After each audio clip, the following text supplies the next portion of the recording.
आपण सिलेबसमध्ये जर पाहिलं, Indian culture will cover the salient aspect of art form, literature and architecture from ancient to modern times. म्हणजे इथे सांगितलेलं आहे भारतीय संस्कृतीमध्ये प्राचीन काळापासून आपल्या हा भाग पाहत असताना या भागाची आपल्याला व्यवस्थितपणे विभागणी करावी लागते. मुद्दा अडचणीचा आपल्याला तिथे ठरतो ज्यावेळेस एक शब्द किंवा एक वाक्य दिलेलं असते.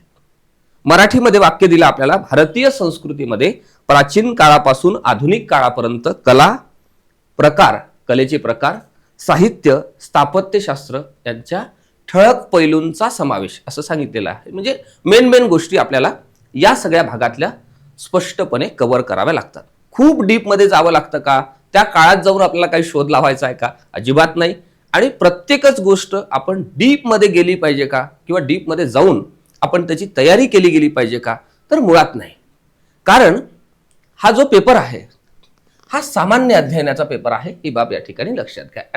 ऍटलिस्ट जनरल आयडिया त्या काळातली तुम्हाला व्यवस्थितपणे तुमच्या उत्तरामध्ये मांडता आली पाहिजे.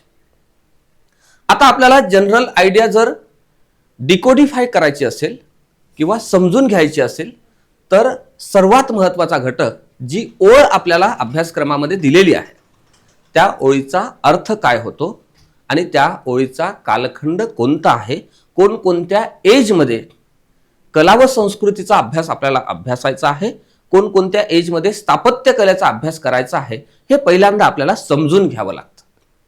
मग ते सगळे एज समजले की आपण त्या मुद्द्यांचा व्यवस्थितपणे अभ्यास करू शकतो, ते मुद्दे अभ्यासू शकतो. जर एजेस आपल्याला समजला नाही तर मग कुठेतरी आपल्याला अडचण भासते.